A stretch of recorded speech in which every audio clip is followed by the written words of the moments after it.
Hello from Pittsburgh, Pennsylvania. This is Heather. Another update on my mold detox. Today is the 20th December. This is my IKEA coat tree, Christmas tree. That was my creative output for the week. I'm getting over a nasty head cold that turned into a cough that started changing form, and I'm now on antibiotics and they're working, and I love antibiotics. I know it's not popular to say that, but I love them. But I wanted to do sort of a last post for the year to kind of wrap up this initiation journey on healing from mold sickness, and where I'm at. The great things that have developed are this apartment is really working out, and it fell into place easily. I'm having trouble unpacking and getting things sorted and unpacked, which has actually been affecting me emotionally. I'm, hitting sort of the seasonal depression plus the clutter depression. And then my physical body has been struggling for the past, I would say, 6 weeks. So I don't have a lot of energy to make the changes, and my car broke down. So, excuse me, I'm really stranded at home.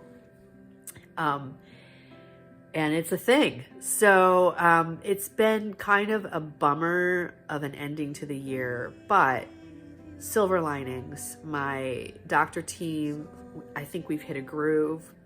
Things are starting to really roll with that. I feel good about it. I know I'm going to be able to take it with me on into the future, so I can start the new year, with a team instead of struggling and looking around.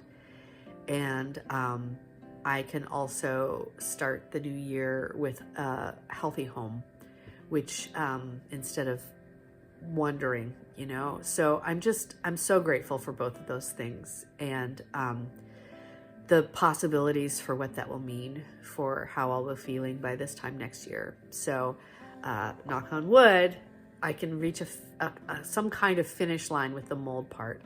The encouraging thing is the first protocol knocked the mold and mycotoxins back from top priority to second priority. Now the top priority is Borrelia and Bartonella, which are parts of the Lyme co-infection cohort.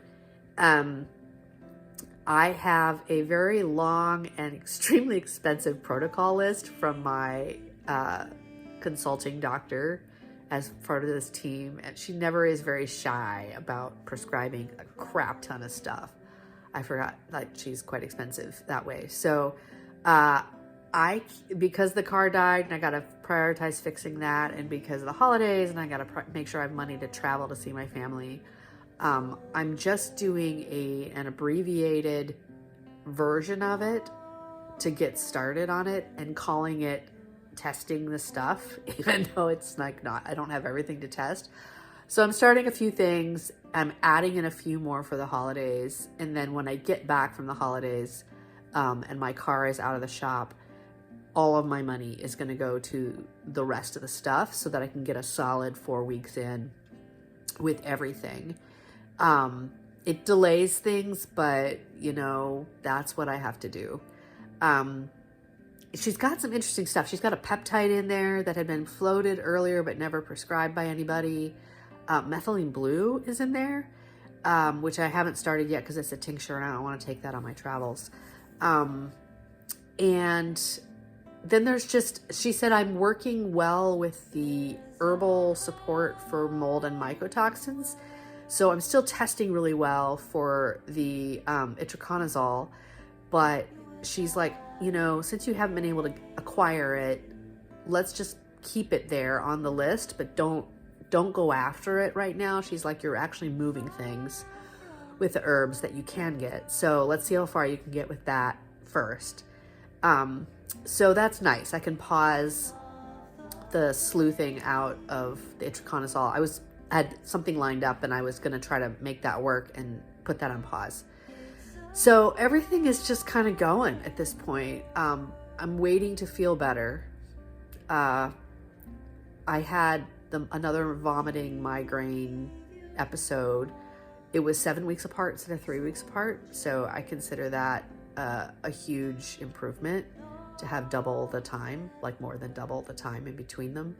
But the gastrointestinal stuff just has been kind of bad. It's been quiet for the last week, but before and around the vomiting migraine thing, it was terrible. So I don't know if I'm making some really poor food choices or if that's just part of the healing process. What usually happens is I have one of those episodes and then I drop some weight. So I'm starting to suspect not a lot of weight, like a couple of, maybe a pound, maybe 2 pounds, like it's moving down. So I've lost maybe 6 or 7 pounds from my high weight from the summer, just by moving and starting this protocol. That's it. I haven't done anything different. In fact, I'm not really exercising at all because I don't have my car to get me to the park.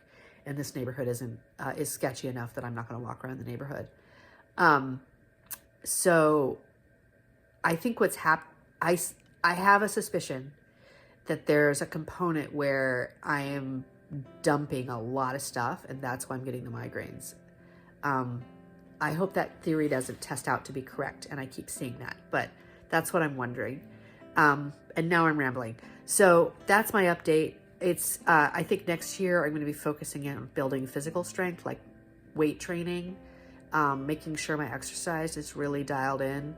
I need to do that once the car is fixed and the new year starts. I'm going to do that. I'm also going to be focusing on finding better work, something that lights me up, and puts me in touch with like communities of people that are really, really supportive for me, and that I can be supportive of with my full self and not just part of myself, which is what I'm doing now. Yeah, those two things. And of course the financial component of that, getting something that is a little more supportive of me financially will help a lot of these other things transition more easily. I'm also hoping to get all of my clutter sorted through while I do the detox this winter, and just kind of staying close to home to do that until it's all finished together. It's kind of perfect. It's the first time I've had my stuff out of storage since 2015. And I have videos in 2020 of me putting the rest of the stuff into storage when I was freaking out about the mold. I'm less concerned about it now. Maybe I shouldn't be, but I'm just less concerned about it because it is what it is. I need to have the stuff here so I can afford this apartment, and I can't afford the storage place and this. So I'm going to downsize it for real. Like I'm going through all the stuff and getting rid of the extra, and really curating my future, curating my present with my future in mind, as opposed to dragging around things from the past. So it's been emotional. Like I look at receipts and I start crying because that's how, it's like I'm remembering things in my life and when I was more functional. And yeah, it's putting me face to face with a different version of myself that I no longer have. So there's a lot of things to process with that. And I guess that's just part of healing from mold, like letting things go and moving forward in the space and time that you are given. So I have a lot of gratitude for this year. It sucked on the whole. It was like on a scale of 1 to 10, 10 being great, it was a 3. But I feel like there's always room to hope for better days. And I have really good reasons to hope for those things.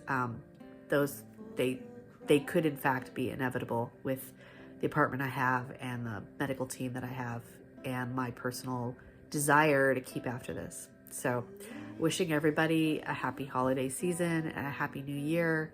And hopefully I can put this vlog to rest in 2025. Take care.